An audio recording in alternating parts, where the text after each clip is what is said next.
Ok, số đây là tỏ cái ngày này mình video muốiสำหรับใจรำเล็กจะต้องจะหนึ่งการเรียนภาษาอังกฤษ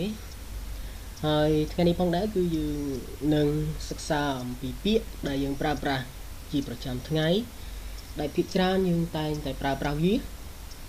ដែលជាភាសាអង់គ្លេសគឺយើងអាចនិយាយបានថា daily routines មានន័យថាជាសកម្មភាពប្រចាំថ្ងៃឬក៏ជាសកម្មភាពដែលជាទំនោររបស់យើងអូខេតោះចឹងអ្នកនរគ្នាទៅជាមួយខ្ញុំទាំងអស់គ្នាមើលទាំងអស់គ្នាអូខេ daily routines សកម្មភាពប្រចាំថ្ងៃអូខេតោះថ្ងៃនេះគឺយើងសិក្សាពាក្យសិនទេអូខេ wake up អូខេ wake up មានន័យថាយើងភ្ញាក់ពីដេកមានន័យថាយើងពេលយើងភ្ញាក់ឡើងពេលយើងបើកភ្នែកគឺយើងអាចនិយាយភាសាអង់គ្លេសបានថា wake up មួយវិញទៀតគឺ do the washing បោកគក់ន័យថាយើងបោកគក់ខោអាវឬក៏មិនថាខោអាវមិនថាមុងមិនថាភួយទេគឺយើងអាចនិយាយបានថា do the washing get up គឺក្រោកពីដេកមានន័យថាបន្ទាប់ពីយើង wake up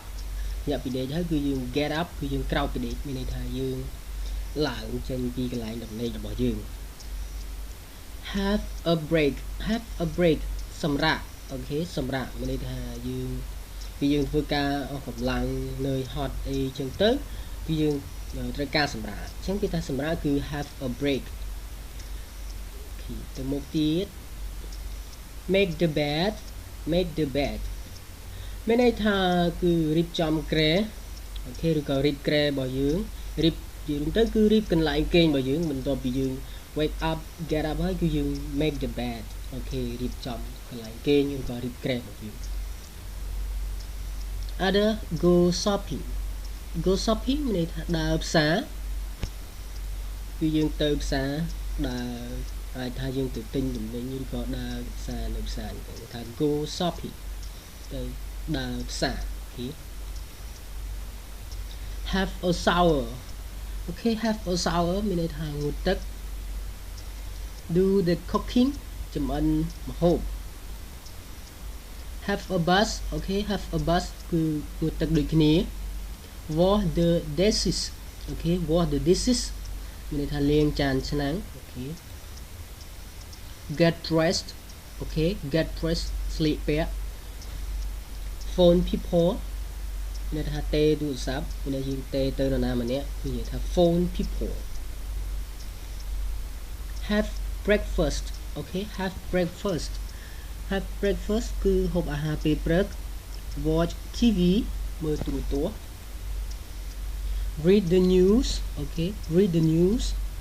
អានព័ត៌មាន have a walk ដើរ listen to the radio អូខេ listen to the radio ស្ដាប់វិទ្យុ go to bed អូខេចូលគេង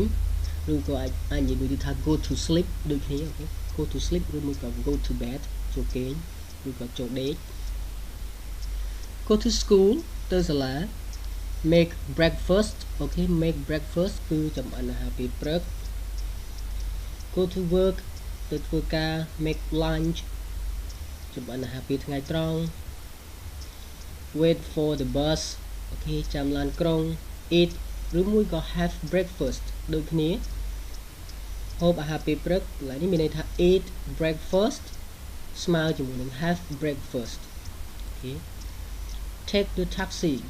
កន្លែងនេះមានន័យថាគឺយើងជិះតាក់ស៊ីឬមួយក៏ជិះយន្តឈ្នួល have ឬក៏ have eat ឬមួយក៏ have lunch អូខេហូបអាហារពេលថ្ងៃ do the cleaning អូខេ do the cleaning សម្អាត eat ឬមួយក៏ have dinner ហូបអាហារពេលល្ងាច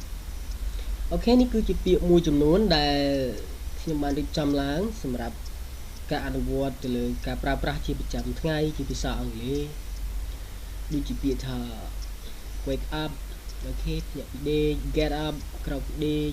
make the bed រៀបចំគ្រែឬរៀបគ្រែកន្លែងយើងគេងអូខេ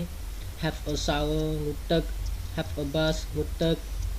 get dressed okay sleep back have breakfast ហូបអាហារពេលព្រឹកឬក៏ហូបបាយព្រឹក read the news and ព័ត៌មាន listen to the radio okay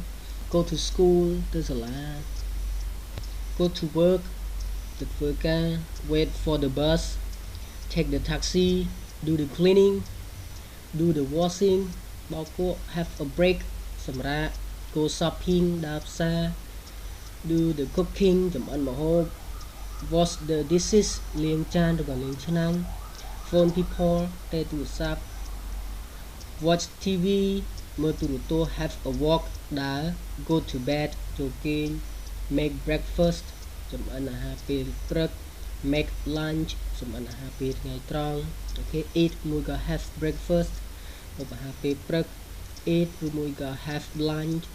ហូបអាហារពេលថ្ងៃត្រង់ eat ឬមួយក៏ have dinner អូខេហូបអាហារពេលល្ងាចអូខេ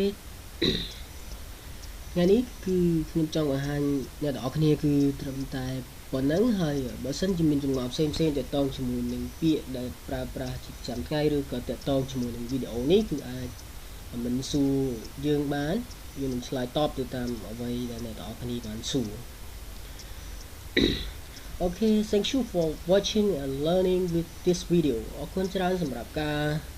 ចូលមើលហើយនឹងបានរៀនជាមួយនឹងវីដេអូនេះហើយខ្ញុំសង្ឃឹមថាអ្នកទាំងអស់គ្នានឹងទទួលបានផលប្រយោជន៍អំពីវីដេអូនេះជាពិសេសគឺបងប្អូនសិស្សានុសិស្សដែលមានបំណងចង់រៀនភាសាអង់គ្លេសហើយរៀនឆាប់ចាំឆាប់យល់ហើយនឹងឆាប់ចេះជាពិសេសគឺឆាប់ចេះនិយាយភាសាអង់គ្លេសតែម្ដងអរគុណច្រើន Thank you so much for your watching Okay ហើយយើងនឹងរងចាំនៅវីដេអូជាបន្តបន្ទាប់ដែលខ្ញុំបាទនឹងរៀបចំជាបន្តបន្ទាប់នៅពេលខាងមុខទៀត Okay Thank you bye bye